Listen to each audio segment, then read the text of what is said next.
CYNANE Shay, thanks so much for coming on to Talk Beliefs all the way from South Carolina, USA. You are a nuclear engineer, having grown up as a fundamentalist evangelical Christian, and are currently writing a book about the conspiracy theories that took hold of and then destroyed your family. Welcome to the show, CYNANE. You've been speaking out quite a bit about your experiences on your social media and as a guest on podcasts like Growing Up Fundy. You were steeped in fundamentalist Christianity right up until 2020. So it must be good to finally be able to bring your story to the world. Thank you so much for having me on and talking to me. And it feels, I wouldn't say good to have to talk about this stuff, but I think that what I went through is something that a lot of people went through with all the conspiracy theories in 2020. So I think it's important. Okay, let's go back to the beginning. You grew up in a small town of Florida, known as a very religious state, part of the Bible Belt. So were your family religious right from the start? For me, yes, they were, but I don't think that they were as religious before they had kids. They were raised as Christians, but they weren't as like fundamentalist. And so when they had children, I think that they, wanted to raise us up right and did their best. And so they became more evangelical over time. But that gave me a slightly different experience than a lot of the other kids that I grew up around, because it was a very small community, a very Christian community, white Republican community. And everyone that I knew grew up like that. And I went to a private Christian school. All of our friends were either from that Christian school or from the non-denominational church that we went to, or the Southern Baptist church that my family went to. Everything was very insular. Everybody knew each other, and everything was very like white Republican Christian. And a lot of the girls that I grew up with, their families also kind of like grew up in that environment. A lot of their moms were stay-at-home moms, and there was a lot of IBLP influence. A couple of families who didn't believe in birth control, so they had like just 8 kids or something. Hyper purity culture. My family wasn't like that so bad, but like a lot of girls who no more than 2 finger widths below your collarbones, can't show your shoulders and stuff. The private Christian school that I went to had a dress code and everything, but my mother had lived a completely separate life before she had kids, on her own, very independent. And so she had life experience that I feel like a lot of these other families maybe did not have. And so she wanted me to get an education. She wanted me to be independent. And she always told me, a man can always leave you. She wanted me to, get married and to, live the good Christian life and everything. But at the same time, she knew that you could be married for 20 years and have 3 kids and he could still walk away. So you need to have like an education or something to fall back on for yourself. And that was a message that just literally nobody else that I knew was getting. And I don't think it was till probably like adulthood that I realized how different the messages at home were. And I'm extremely fortunate for that. But so I was good at school. I think I was just naturally inclined that way anyway. I got to go to like a real public secular university, the University of Florida, when all of my friends, if they went to college, they went to like Bible college. And higher education really was not that encouraged for women, of all the girls that I was growing up with. And my mom was also a firefighter. So any time when women were not firefighters. So I saw, the struggles that she went through in that sort of environment, which was just so wildly different from anything else that like any of my other friends' moms. They were told, you get married, you find God will send you a husband, like basically just like, divinely mail ordered. And and then like your life will be perfect. Like once you keep yourself pure, and then you will be married and you will have perfect finances, perfect like domestic bliss. And that's just not reality. So my family was different, but as I got older, they became more fundamentalist.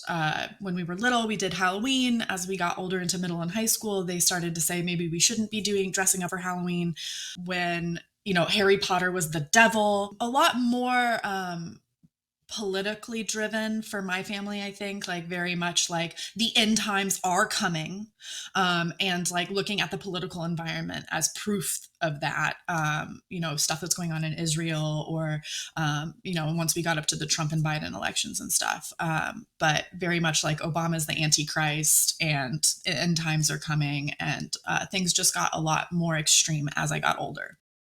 You mentioned the IBLP. CYNANE, can you explain exactly what this organization is all about and how it affected your formative years?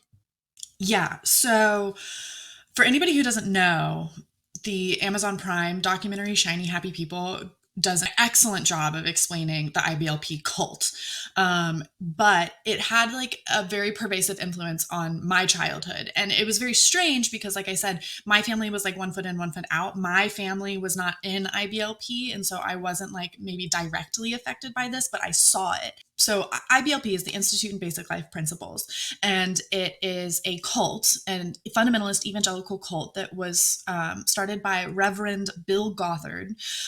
He was really big. I don't remember the exact year that it was founded, but he was really big in like the 80s through today. And his whole shtick was that you should have as many children as God will bless you with. And so they don't believe in birth control. And he built up his ministry doing these like basic life seminars, and marriage counseling seminars where he told people not to use birth control, and became like really, really popular. Basically built into the white Christian nationalist moral panic of family values. If you raise your children like in this fundamentalist way, like then nothing will go wrong. We have for every one of you the answer. And you can protect them from like crime and also like homosexuality and like anything else that they thought was like the problem. And he had all of these different programs, massive like publications, publishing books, prison ministries, international ministries, these like basic life seminars. And then his other really, really big program was his homeschooling program called ATI.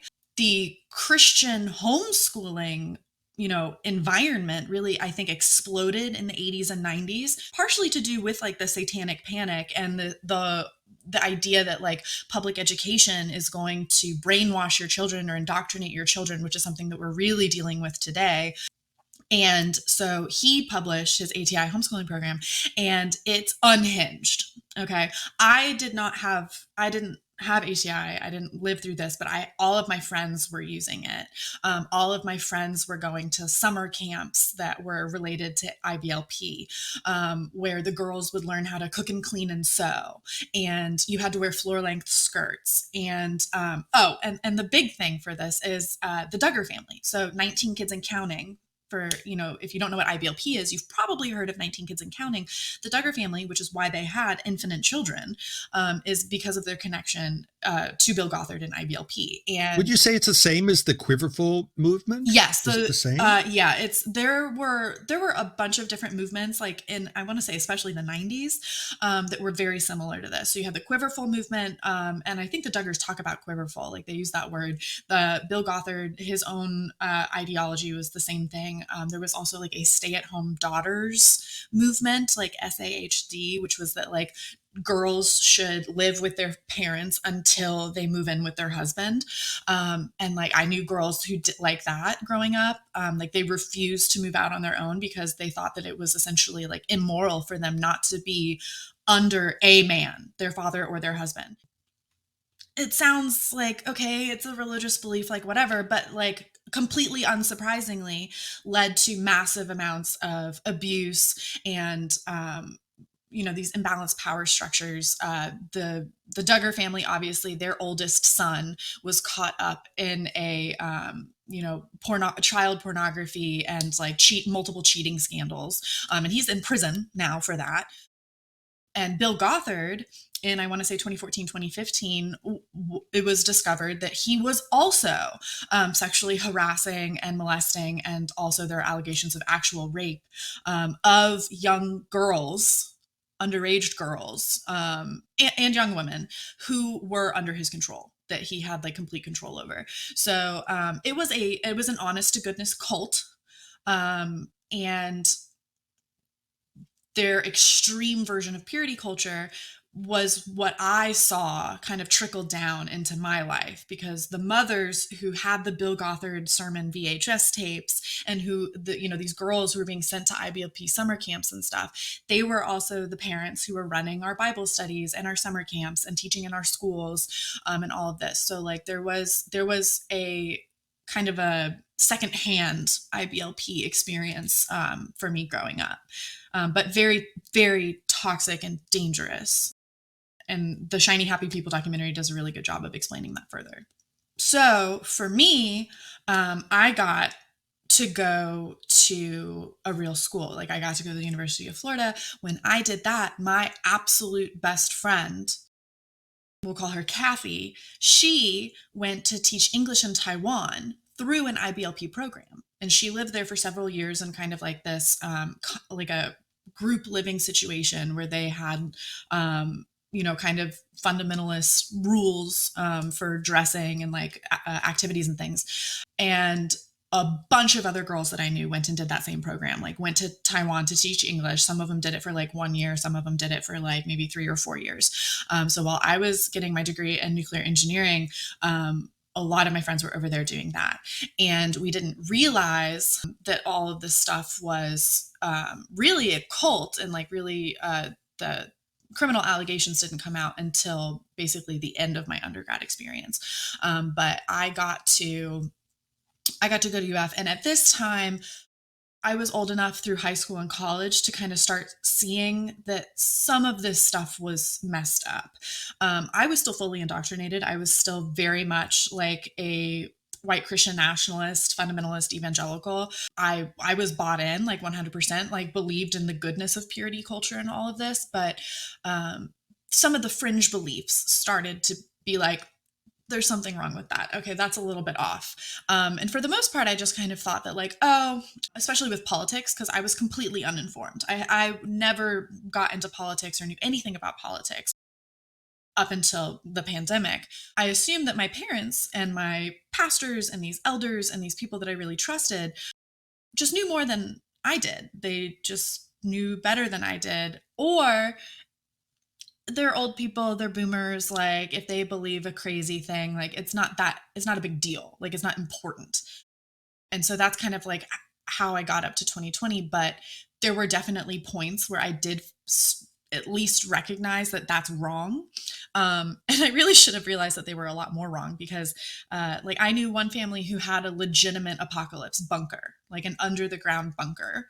As I got older, my parents amassed a lot more guns. Like, I'm sure that we always had them when I was little, but I didn't really know about it. But like, as I got into like high school and stuff, they had like lockers full of guns.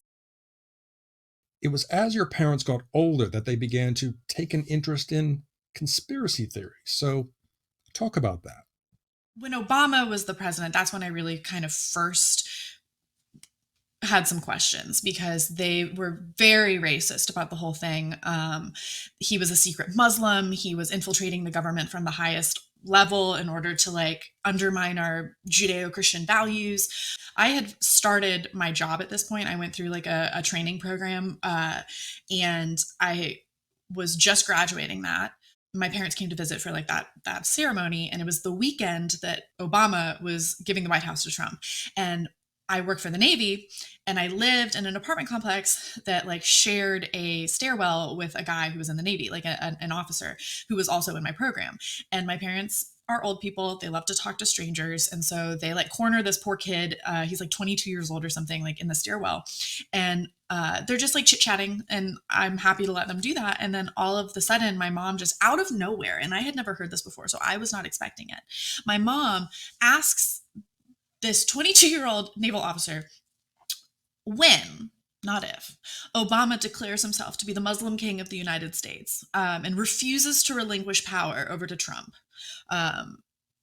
Is it true that the seat of power for the true America shifts over to like the chief nuclear admiral of the Navy, and that's the guy who gets to decide when we nuke the White House? And there was no words. Like, I wasn't expecting this. He wasn't expecting this. Nobody, like, there was no, like, it was just a complete non sequitur. And this poor guy was so kind. He was just, and he was from Texas, so he had a thick accent, but he was just like, well, ma'am, I don't rightly know. And that was like, and then I just like ushered my parents away, and I was like, oh my God, I'm so sorry. I'm so sorry. And I talked to them about it afterwards, and I was just like, what are you doing? Like, what are you saying? Like, you can't be saying these things to people. You're going to get me fired. And they both, my dad hadn't said anything up until this point, but they both look at me and they're just like, that's disrespectful. You don't get to tell us like who we can and cannot talk to. Like, we will say whatever we want to say. Like, you just don't know what's going on. And basically they had just found this random video on YouTube that was talking about who gets to nuke the White House, and like just believed that it was true. Like, and at that point I was like, okay, this is insane. Like, what are you doing? And then there were other conspiracy theories about like the Fukushima nuclear accident. Like, they kept running around saying that we were about to like, run into a nuclear famine after Fukushima. And I was like, that's literally not happening. Also, I am in school for nuclear engineering, so why are you at least not asking me about this? But I just assumed that like, oh, it's not a big deal. It's not important. They just don't know how to use YouTube, and it'll all work itself out in the end. Not realizing that we were about to like run into 2020 and the Trump administration and the pandemic. So, yeah. And their obsession with conspiracy theories became supercharged when the COVID pandemic hit. Isn't that right? Yeah. And I think that this is where a lot of people are going to have the same experience that I did. Starting with 2016, in like the first Trump years, I was still very politically unengaged, but I was scared by their fanaticism. They were starting to join in on like Trump boat parades and things that they had never been like going to rallies or anything before. And I just didn't understand, especially, and this is what everybody says, when they're supposed to be these like moral, upstanding family values, evangelical, like community leaders, and they're rallying for a man who's saying, grab him by the pussy. And I'm like not allowed to wear like anything with like a deep V. Like, it just seemed very hypocritical. And then obviously 2020 happened, and that is really where my trajectory really changed, because in 2020, really, it started for me kind of in July. So we were already into the pandemic. We were in like that first summer spike. I was an essential worker, so I was having to go into work every day and stuff. My best friend Kathy, the one who had been in the IBLP like Taiwan program, she, for months in advance before the pandemic, had been planning on driving to see some family in North Carolina, and had asked if she could stay with us like on her way up there. And I told her that like, you can still come and you can still stay with us, but understand that I am potentially exposed. If you're not comfortable with that, like, I understand. But and normally when people come to visit, we do like the whole touristy thing. We go out to all the restaurants, we do all the sightseeing and stuff. But like, obviously we're not going to be able to do that when you come because of the panorama. And she was like, oh, that's fine. That's fine. She shows up. She gets out of her car, and the very first thing that she says is, do I need a face mask? And I was just like, yeah, obviously. And she was like, oh, haha, this is the first time I've ever worn a face mask. And it was July. And at the time, I did not know the extent of what the anti-vax movement was going to be, what the anti-mask movement was going to be, that there were all of these like COVID denialists. We did not know what QAnon was. So it's hard to look back at this in hindsight and kind of like understand. But at the time I was like, oh, that's a weird comment. But I just like moved on. And then she proceeded to spend the rest of the weekend making fun of my now husband and I for taking COVID seriously. And at one point, we were talking about her other best friend who she had been in Taiwan with, who was a girl who was more IBLP involved growing up.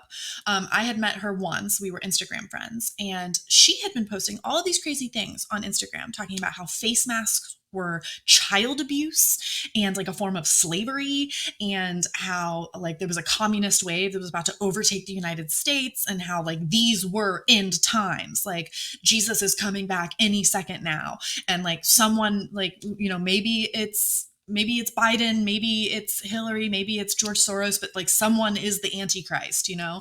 And I was talking to Kathy and I was like, whoa, like your friend is like gone off the deep end.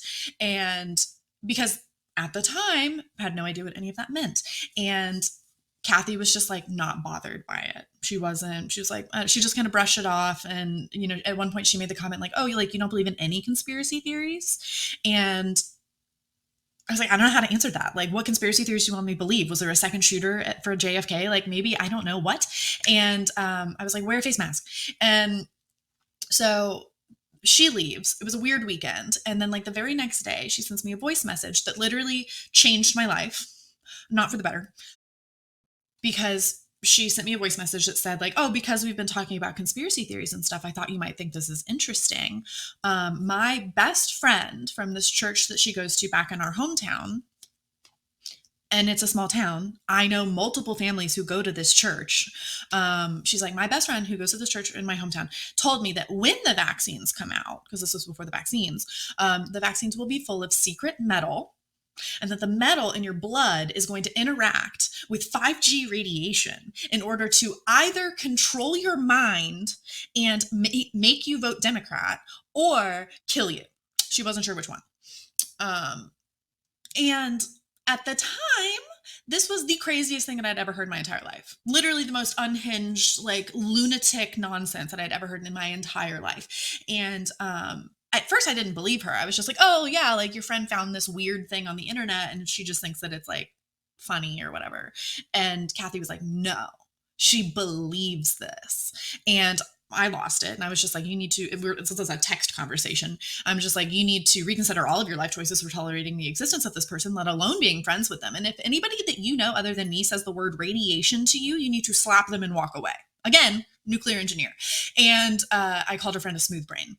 And then this is like a verbatim conversation. And this bitch had the audacity to be offended by that. The only thing that she replied back was, I think that's a bit harsh. And I was like, I don't, because you just told me that 5G radiation was going to control my mind. All right. So I don't think I could be, it's not possible to be too harsh. Like, what are you talking about? So that was so weird. And it alerted me to the fact that like something is wrong. She is literally my exact age. She's not a boomer. She is a, up until this point, I thought like a very normal person. She was not like, she'd never been into conspiracy theories heavily before. She'd never believed any kind of like crazy stuff before. And now all of a sudden she was just like talking about 5G radiation mind control. And so I started paying better attention to her posts, to her friends' posts. I would see that she was sharing things like from her friend, her crazier friend. So like that wasn't good. And at the same time, I start getting inundated with similar conspiracy theory stuff from everyone. My mom starts sending me videos. My other friend's mom starts sending me videos. People are posting stuff on Facebook and Instagram. People on kind of like the fringe of your life, like, your friend's parents or like some guy you went to church with, like, but just like everyone. And something was very, very wrong. And I had been wrong that like, these are fringe issues or like it's, like they'll figure it out. Like they just kept getting worse. I thought that Kathy, who was my best friend since we were 12, would, work her way out of this, or it's just like a weird little hobby that she has an interest in right now. But like, obviously that was not the case. And I found out what QAnon was, and I did a deep dive into what QAnon was. And for anybody who doesn't know, the core conspiracy is that there is a satanic cabal of elites, billionaires, who are pulling the strings of international governments and economies in order to drive the world towards like a one world order, which really ties into like the evangelical end times narratives. And or also they're running these like massive like rings of child sex trafficking of like hundreds of thousands of children. Some conspiracy theory versions believe that they're like breeding children in tunnels under every major city. And the only person who's fighting this is Donald Trump. Every other famous wealthy person is involved in the cabal. This is all fake. You know, for anybody who's listening, this is not true. This is just the conspiracy theory, but it explained so much when Kathy's friend was talking about like child sex trafficking and George Soros and Hillary Clinton and, 5G radiation and all of these things. It was all coming from QAnon. And I was like, oh, this explains it. And unfortunately, at the same time as all of this, we got engaged. And so we were trying to plan a wedding, and Kathy was my maid of honor, kind of like an unofficial maid of honor. I realized what QAnon was. I realized that all of the white evangelicals were falling for this stuff overwhelmingly, and I didn't know why, but I went to all of my bridesmaids from my hometown. There were 3 of them. And I said, hey, this is what QAnon is. White evangelicals are falling for this. I want to pre-warn you on it because our town is nothing but white evangelicals and you're going to start to see it. So I just want to pre-warn you on it. And Kathy basically just like would not engage. She would not admit that her beliefs had anything to do with QAnon. She tried to spin it like I didn't believe in child sex trafficking, which is not what I'm saying. That is a very real and serious issue. But Hillary Clinton is not eating babies. And, so she just like was gone, completely a lost cause. My other 2 bridesmaids were not like spreading misinformation, but they had already been inundated with it. They were hearing things and they were kind of scared, but they didn't know what to believe. And so one of them thought that Wayfair was shipping children in cabinets. And I was like, that is a conspiracy theory. She thought that Oprah Winfrey was like a pedophile from some YouTube video that she saw. And I was like, that is also a conspiracy theory. And then, and she listened to me a little bit, which I was very grateful for, but she still like would not get vaccinated. She still would not get her family or her children vaccinated. I was the only person in her life who was saying no.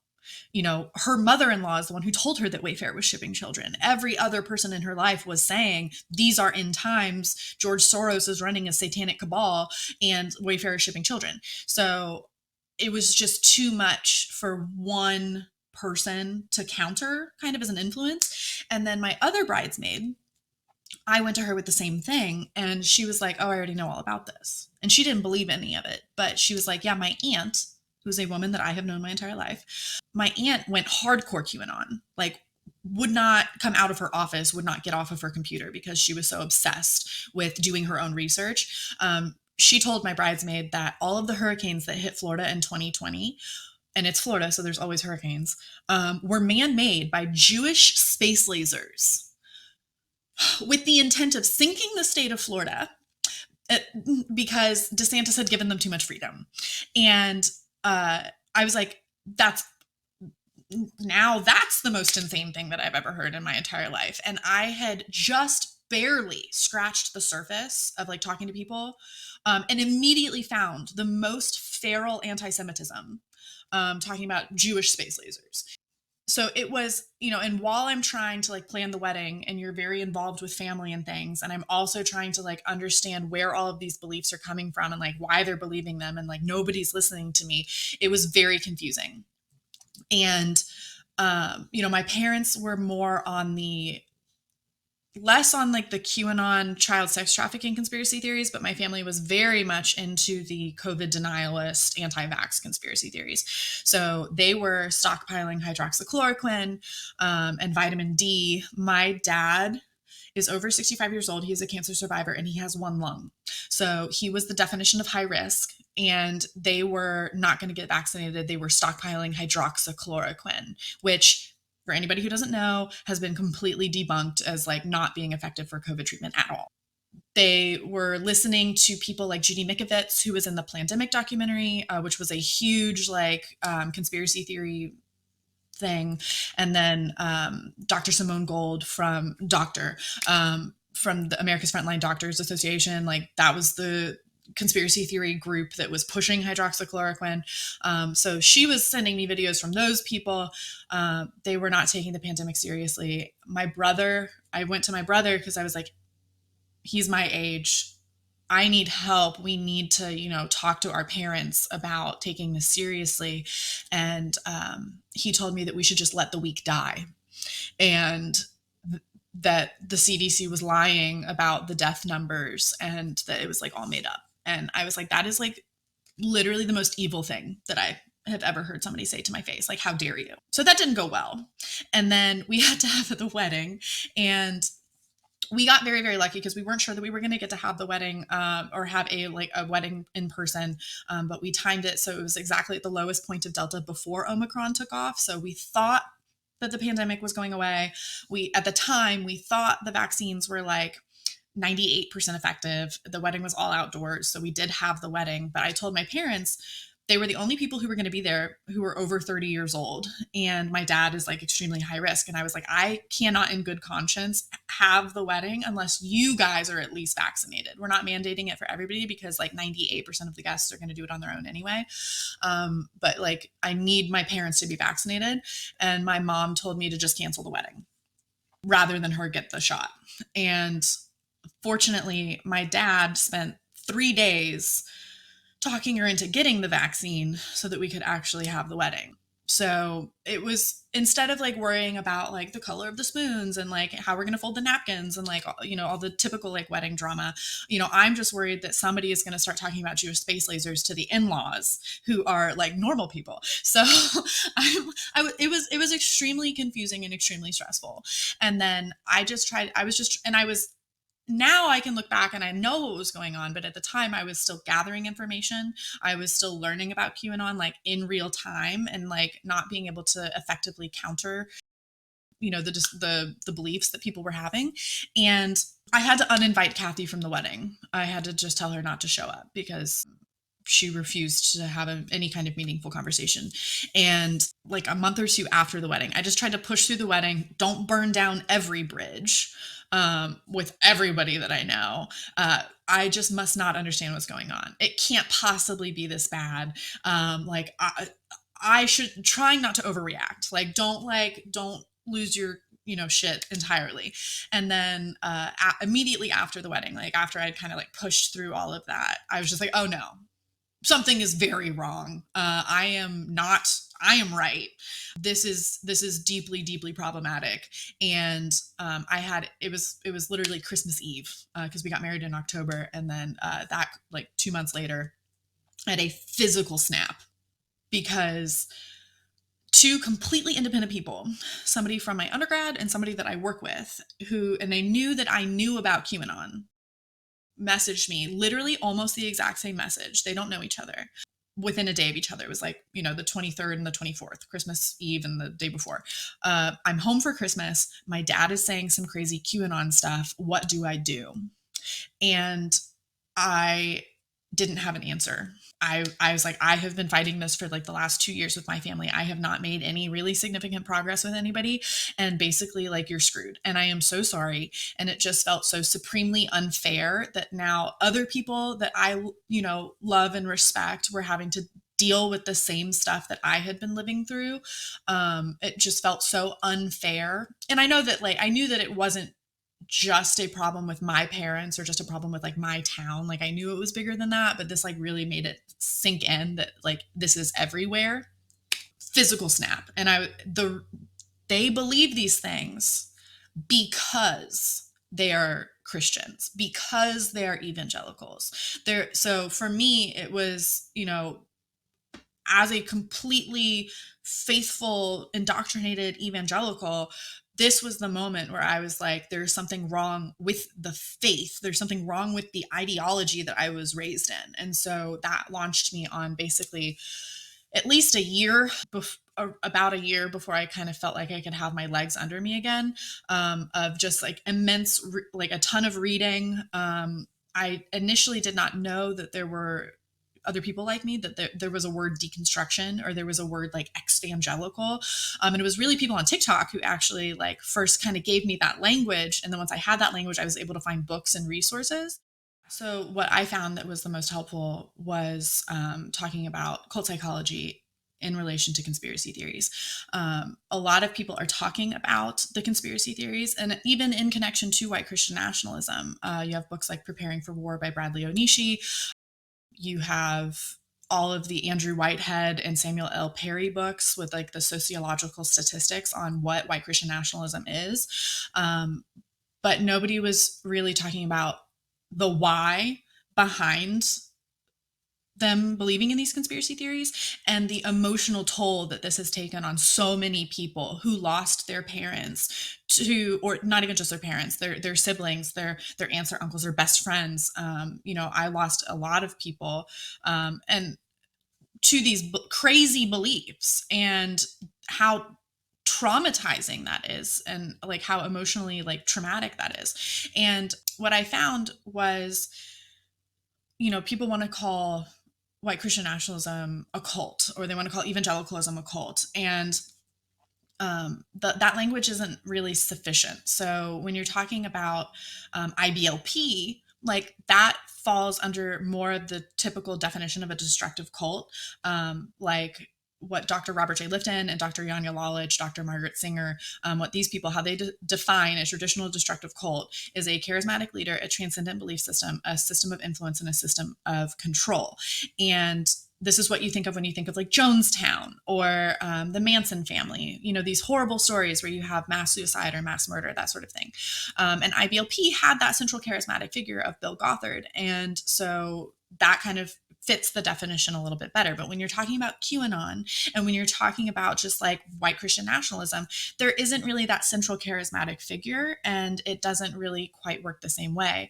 And so what cults do, though, is they recruit and they trick people into joining. People don't go out of their way to find cults, and nobody in a cult believes that they're in a cult, but they use thought reform. Dr. Robert J. Lifton has 8 characteristics of thought reform, which is basically their like unethical manipulation tactics, including like loading the language and mystic manipulation. There's 8 of them, to get you to adopt that group's totalistic ideology. And this is like an absolute worldview. And a key characteristic of like cult recruitment is that it is deceptive. So when you join a group, you either don't know really what it's about, or you only really see like what level 1 and 2 look like, and you don't know like what the higher levels and deeper involvement will include. But you adopt that totalistic ideology, and you center the veneration of that ideology around like a specific leader. But you can have a totalistic ideology that is not centered on a specific leader. And so white Christian nationalism is a totalistic ideology. It's an absolute worldview. And when you have that kind of perspective, I like to use the quote from Sir Arthur Conan Doyle, the guy who wrote Sherlock Holmes. He said that when you've eliminated all of the impossible options, whatever is left, no matter how improbable, must be the truth. And when you have blinders on, when you have an absolute worldview, you've removed a good chunk of reality as impossible. So whatever's left, however improbable, must be the truth. So now, Jewish space lasers are just improbable. They're not impossible. And so conspiracy theories are really just a way of explaining phenomenon and events through a totalistic perspective. So whenever you see something happening in politics, or when Trump pulled out of whatever UN or NATO agreements he was trying to pull out of, from the white evangelical nationalist perspective, that's because of end times. That's because of, whatever that ideology is. And that explained kind of like why the white evangelicals were so heavily primed to believe like a lot of these like crazy ideas. The saying like, oh, they already believed a bunch of crazy stuff. They already believed in talking snakes and the rapture, and they already believed all these crazy things. So, you just write it off. That wasn't a good enough explanation for me, because that was what I grew up in. And I know that like these are good people, or they think that they're good people, but they're still being manipulated and tricked into what is honestly a very white supremacist, homophobic, misogynistic, patriarchal, like really terrible belief system. And the other thing is that when you are indoctrinated from birth, so what most of these cult experts talk about in their books is that when you are inducted into a cult, you adopt that cult's personality, you adopt their language, their thought patterns, their speech patterns, and you adopt a cult persona. And if you're lucky enough to deconstruct from that belief system, you revert back to your previous worldview. But if you've been indoctrinated from birth, there's nothing to revert back to. You don't have a previous belief system or worldview. And so you are left as an adult with nothing. And you have to very rapidly not only build an entire worldview, but like dig out all of the conspiracy theories and the lies that you were raised with, and then build from the ground up on your own. And so deconstruction, from that perspective, can be very traumatizing. And it's a big reason why a lot of people stay in these belief systems, because they don't know how to do that. When you're talking about, why did all of the white evangelicals fall for these conspiracy theories? It is because of white Christian nationalism as a totalistic ideology. And historically, this parallels a lot of the totalitarian political movements that we have seen out of, fascist Italy, fascist Germany, communist China. We are very much living in a dangerous political environment, and these are not fringe beliefs, and they're not something that we can just ignore. And we need to be able to identify it as white Christian nationalism, white evangelical nationalism, and call it out. Well, it's been a very difficult and trying journey for you, but now you're speaking out about the dangers of conspiracies, appearing on podcasts, and writing a book, Taking Off the Tinfoil Hat. CYNANE, how would you describe this book, and what do you hope it will achieve? So the working title is Taking Off the Tinfoil Hat, and the subheading is How Lizard People and Space Lasers Dismantled My Christian Worldview. Another subtitle that it could have would be like, why did all of the white evangelicals fall for QAnon and COVID conspiracy theories? And that's kind of the question that I'm like hoping to help answer. The first half of it is really kind of like my personal story and like what my background is, and like kind of laying the groundwork and the connection of conspiracy theories like in, pre-2020 evangelicalism. And then the second half is really talking about, that the totalistic ideology of white Christian nationalism and its connection to like larger political systems. I'm just hoping, my delusional hope is that this could help someone step out of these beliefs. But I think my more realistic goal is to provide a commiseration for people like me who have gone through this, who have lost loved ones, so that they know that they're not alone, that they're not the crazy ones, and kind of what is the problem, and it's white Christian nationalism. I am now on Instagram and TikTok at Taking Off the Tinfoil Hat, and I also have a website at takingoffthethinfoilhat.com with all of my deconstruction exvangelical resources, including podcasts, and especially a reading list for pretty much all of the books that I've read dealing with the history of evangelicalism, cult psychology, and even, some of the harder theological issues that I had to work through. So for anybody who is like looking for a book recommendation, check out takingoffthethinfoilhat.com. I will leave links to your website and social media in the description below, and hopefully we can have you back on the show in the very near future. Thank you so much, Mark. Thank you.